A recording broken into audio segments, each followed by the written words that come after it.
El ansia de proyectarnos en un espacio infinito y navegar entre sus fuerzas mediante un trozo de papel y un hilo tiene más de 2000 años.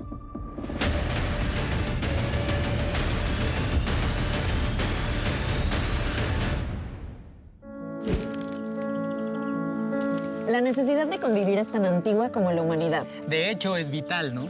Sí, nos hace mucho bien y sin embargo...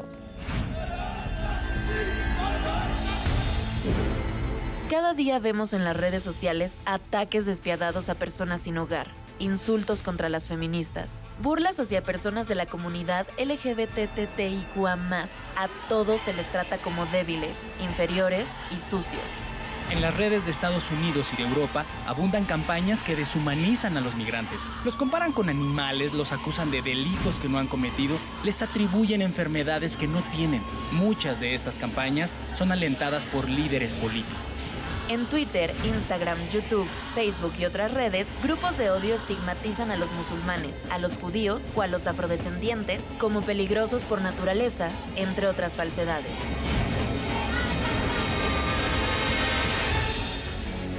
Un clima de intolerancia ayuda a derrotar a un rival ideológico, no con ideas, sino alentando su linchamiento virtual o incendiando las redes con noticias falsas y distractoras. Al mismo tiempo, suben las ganancias de corporaciones tecnológicas, publicitarias, de comunicación y otras que viven de retener a los usuarios en las redes.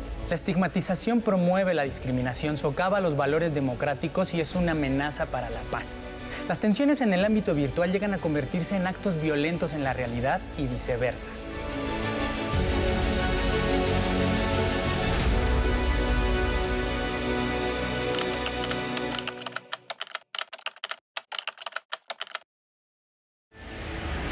En 1963, el sociólogo Erving Goffman describió el pánico moral, un mecanismo de exclusión muy antiguo y extendido, basado en la estigmatización. La palabra estigma nació en Grecia y se refiere a las marcas a fuego o a cuchillo que se hacían en el cuerpo de esclavos, delincuentes y traidores. Esto era para advertir sobre su presencia, ya que se les consideraba una mancha en el espacio público.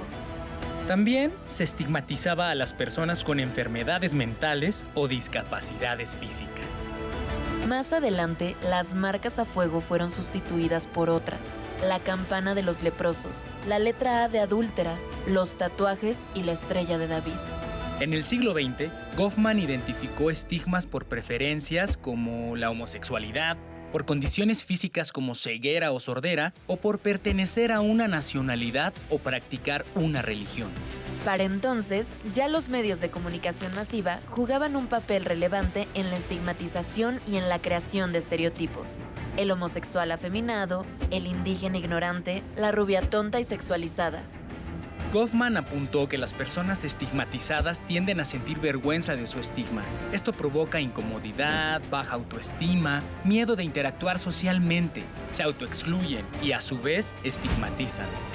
Aquellas mentiras colectivas de la Grecia de Platón, la superioridad racial, la debilidad sexual, la maldad congénita, siguen siendo la materia prima de los discursos de odio. Esto es preocupante porque entre un estereotipo y un genocidio siempre hay un discurso de odio. Waking up to say hip hip hooray, I'm glad I'm gay. Can't repress my... We all have to remember that hate crimes is preceded by hate speech. We all have to remember that the genocide of the Tutsis in Rwanda started with hate speech. The Holocaust did not start with the gas chambers. It started long before with hate speech.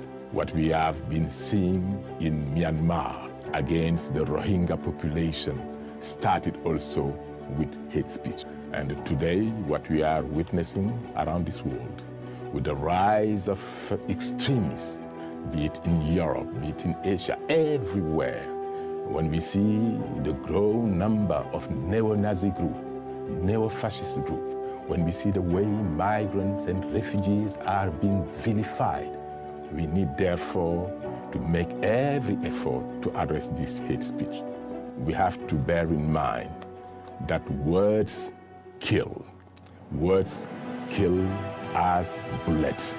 And that is why we need to make every effort to invest on education, to invest on the youth, so that the next generation will understand the importance of living peacefully together. We need to make every effort so that the attacks like the one we have witnessed in Sri Lanka when churches were attacked, the one we witnessed in New Zealand, what we saw in Pittsburgh, all this has to stop. And to stop it, we need to invest more on mobilizing the youth. We need to use the verb to become a tool for peace, a tool for love, a tool for increasing social cohesion, harmony in our world, instead of being a tool for committing genocide, crimes against humanity.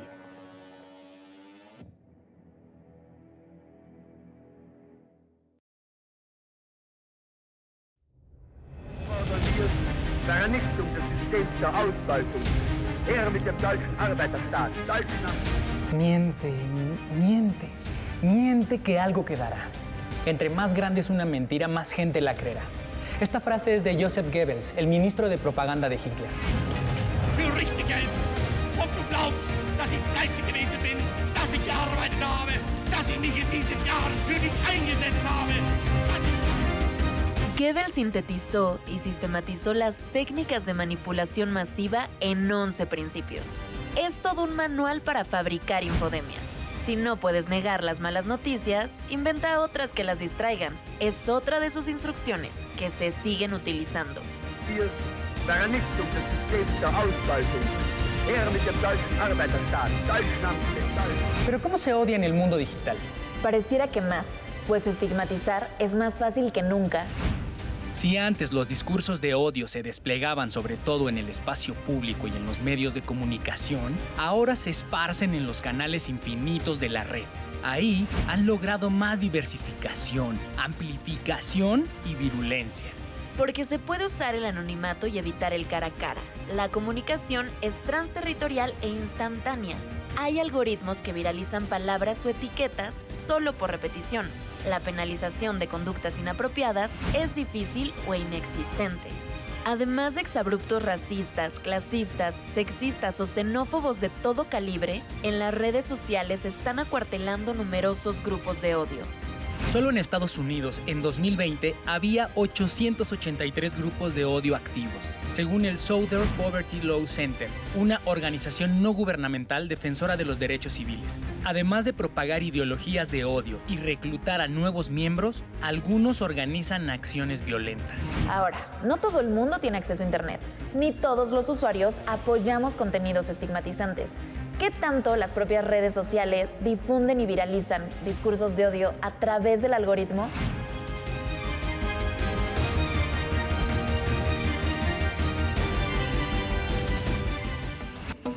Según la Organización de Naciones Unidas, el discurso de odio en redes sociales no es menos dañino porque está en línea, sino por el contrario. Con la velocidad y el alcance de su difusión puede provocar graves daños en la vida real, pues este discurso es en sí mismo un ataque a la tolerancia, la inclusión, la diversidad y la esencia misma de los derechos humanos, debido a que socava la cohesión social, erosiona los valores que todos compartimos y puede sentar las bases de la violencia, haciendo retroceder la causa de la paz, la estabilidad, el desarrollo sostenible y, por supuesto, el cumplimiento de los derechos humanos para todos. Todo crimen de odio es antecedido por un discurso de odio que lo justifica y lo alienta. Aunque las redes sociales utilizan inteligencia artificial para localizar publicaciones que contengan discursos de odio e inciten a la violencia para después eliminarlas, y aunque éstas, según sus políticas, prohíben este tipo de discursos, lo cierto es que los algoritmos propician que las publicaciones con discursos de odio se viralicen, pues privilegian la interacción y la reverberancia de las publicaciones antes de reparar en su contenido. Así, las publicaciones con discursos de odio en las redes sociales primero inoculan el odio, siembran la violencia y luego, en el mejor de los casos, son eliminadas después de haber causado el daño. Hasta ahora, los esfuerzos de las redes sociales no han sido suficientes para acabar con el discurso de odio en línea y la violencia digital. Por ello, corresponde a los usuarios de las redes sociales reflexionar sobre el uso que le damos a estas. ¿Por qué es más fácil emitir discursos de odio en las redes sociales que en la vida fuera de línea? ¿Por qué nos comportamos de una manera en la vida cotidiana y de otra en la esfera digital? ¿Por qué hay quienes desde el anonimato de las redes sociales califican o descalifican a partir de los rasgos físicos, el origen, la preferencia sexual, las filias políticas o incluso las enfermedades que se padecen? Las redes sociales no frenarán el discurso de odio porque éstas se alimentan de la explotación de las emociones a partir de las interacciones. ¿Me gusta o me enoja? Justamente por eso, los usuarios de las redes sociales debemos anteponer la tolerancia y el respeto a las diferencias y a las interacciones en nuestras redes sociales. Los discursos de odio matan. La infodemia mata. Cortemos los discursos de odio, cortemos la infodemia.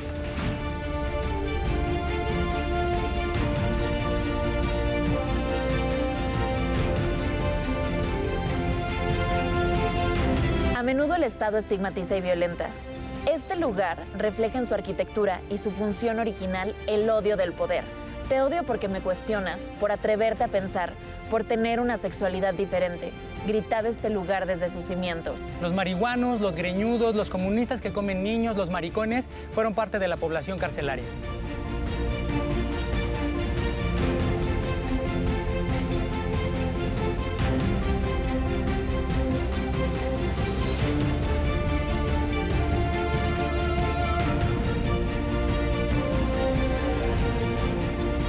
La cárcel de Lecumberri se inauguró a principios del siglo XX y fue una de las cárceles más imponentes de América. Construida bajo el concepto de panóptico, se trata de estructuras que permiten vigilar a la población todo el tiempo. El prisionero no sabe cuándo se le observa y cuándo no, lo que produce un estado de paranoia permanente. El inmueble contemplaba celdas para los opositores.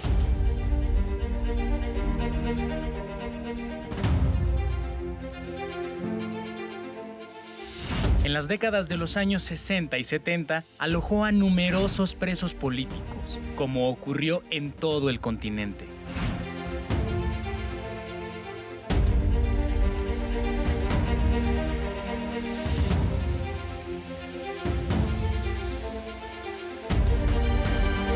Entre ellos, artistas e intelectuales como José Revueltas y estudiantes que participaron en el movimiento de 1968 y cuyas demandas eran en esencia democracia.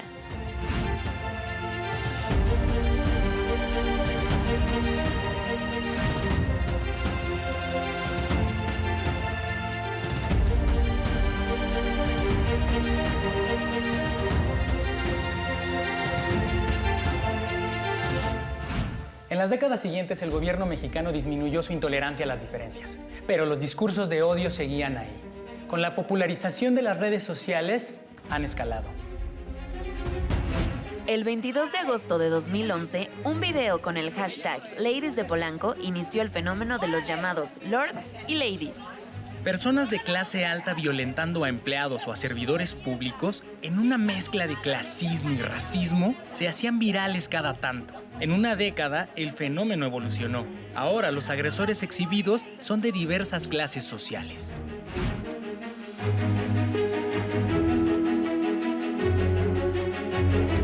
Estas son solo algunas de las palabras más hirientes que se ven en las redes sociales mexicanas. Palabras como balas. La comunidad LGBTTIQA+, ha sido un blanco de estigmatización histórico en México. Aquí en Lecumberri, la crujía J estaba destinada a los homosexuales pobres. Sus delitos, faltas a la moral o llevar un estilo de vida escandaloso. Se dice que la letra de la crujía dio origen a la palabra joto, un epíteto peyorativo, para referirse a quienes eran afeminados. Entre la crujía J y el matrimonio igualitario se han librado numerosas batallas, pero el camino aún es largo.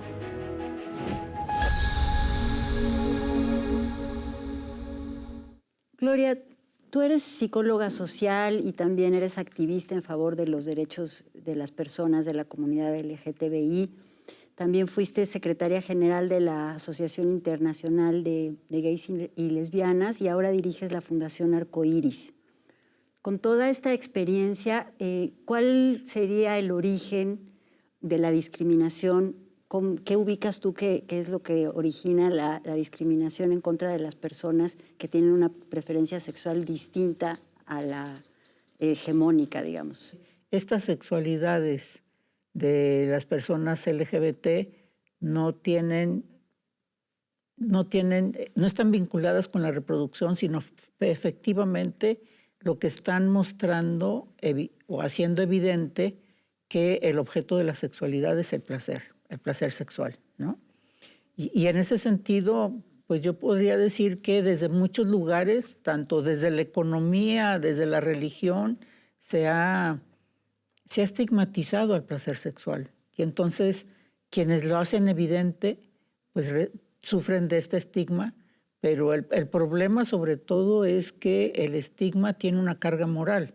El sistema heterosexista no se refiere solamente a la relación que existe, a la relación sexual que existe entre hombres y mujeres, sino que también tiene que ver con la definición del lugar que los hombres y las mujeres tenemos en la sociedad. Ser mujer implica que yo tengo que desear a un hombre y que tengo que comportarme en sumisión en esa relación, ¿no? Y que ser hombre tiene que necesariamente desear a una mujer y dominar el mundo, ¿no?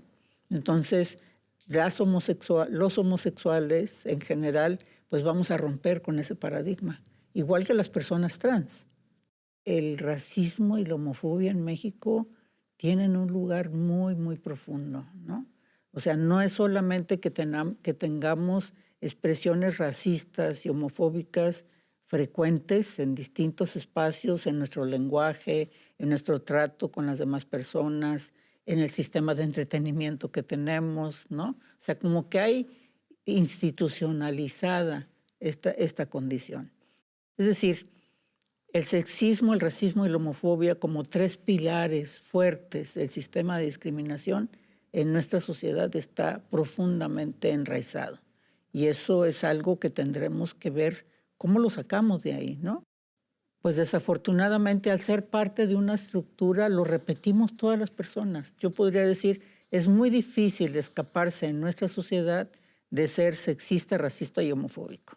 Y justo en este contexto, digamos, de normalización de estas prácticas, ¿cómo es que se puede transitar del prejuicio, del rechazo a la violencia?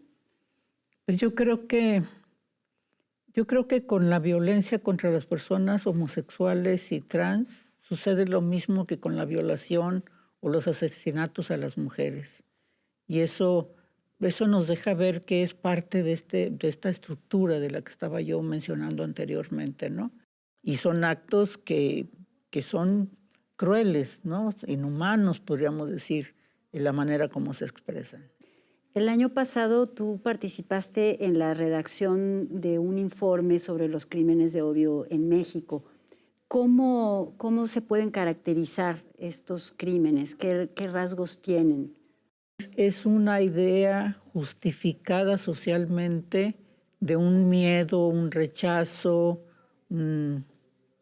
una repulsión a ciertos comportamientos. México ha sido considerado el segundo país en crímenes de odio y que realmente pareciera que eso no nos preocupa. Bueno, yo creo que para nuestra desfortuna alrededor de la sexualidad tenemos varios elementos en los que México aparece como un país que tiene graves problemas, ¿no? El embarazo adolescente, los feminicidios, la trata de personas. Y en ese sentido, pues los crímenes de odio contra personas LGBT también forman parte de esto. Si tú miras, todos estos tienen que ver con el género y la sexualidad. En el Observatorio de Crímenes de Odio que nosotros organizamos hace 2 años y medio más o menos, pues lo que vemos es que la cifra se mantuvo a pesar de la pandemia, a pesar de que supuestamente estábamos todos encerrados, los crímenes de odio se mantuvieron. Estamos en los 2 últimos años alrededor de 80, casi 80 crímenes en cada uno de los años, ¿no? Hace un momentito comentabas sobre el gran reto que tiene la sociedad mexicana en estos temas. Mirando ese reto, ¿qué consideras que le corresponde al Estado y qué a los ciudadanos? Por un lado, necesariamente creo que se tiene que fortalecer la educación sexual en el país. Realmente una educación sexual fuerte, firme, tendría que iniciar desde los primeros años escolares hasta el final del sistema educativo, ¿no? Por otro lado, creo que es importante el que se realice una campaña que rompa precisamente con estos prejuicios que tenemos con respecto a la sexualidad, la raza, el sexo, para que avancemos realmente como una sociedad más armónica, donde nos respetemos. Mira, no existe en el mundo 2 personas iguales, ¿no? Entonces, la diferencia nos enriquece. La diferencia es lo que nos hace humanos.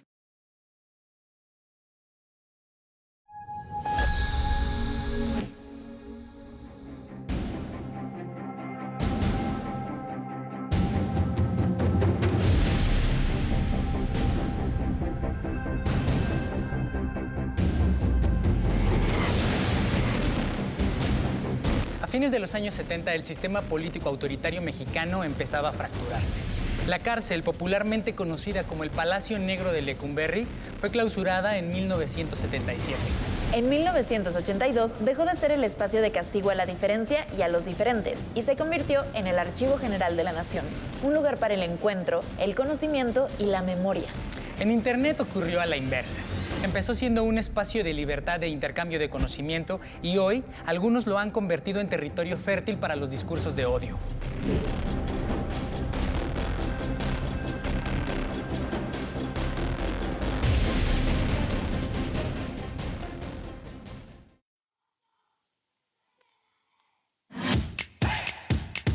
En la madrugada del 30 de diciembre del 2020, el aborto se convirtió en ley en Argentina. El movimiento que impulsó las manifestaciones del Ni Una Menos se transformó en la marea verde y ese color en simbología del feminismo latinoamericano.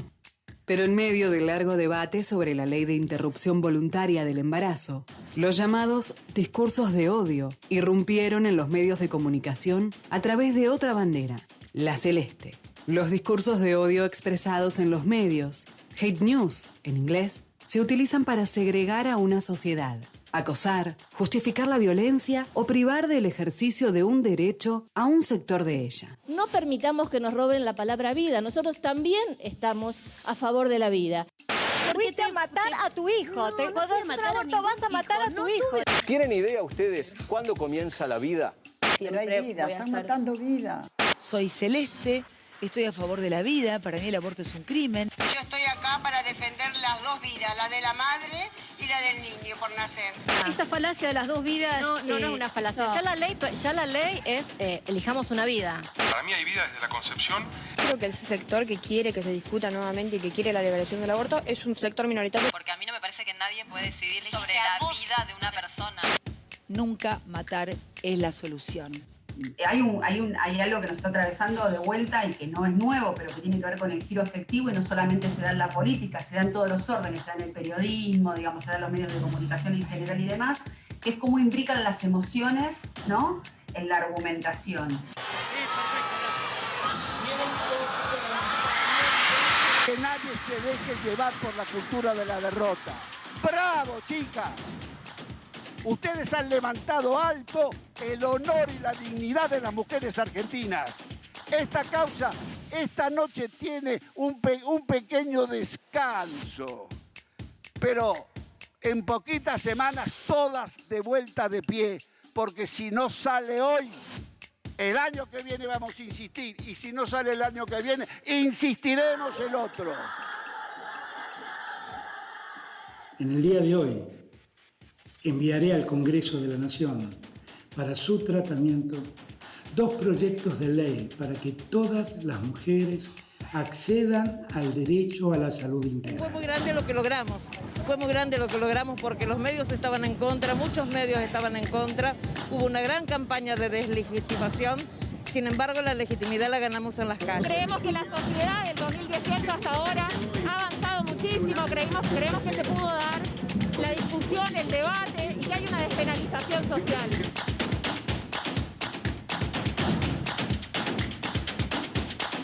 Resulta aprobado con 38 votos afirmativos y 29 negativos y una abstención. Resulta aprobado. Se convierte en ley y se exige al Poder.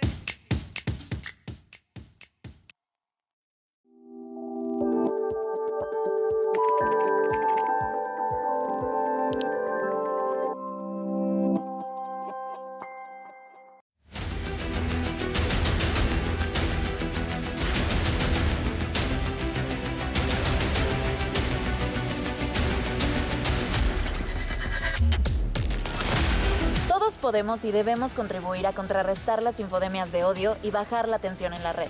Compartir un meme, un hashtag o un video con contenido degradante es contribuir al discurso de odio. Revisemos nuestros prejuicios, seamos tolerantes, démosle más espacio a la reflexión y sobre todo al respeto. Que los espacios digitales no nos deshumanicen.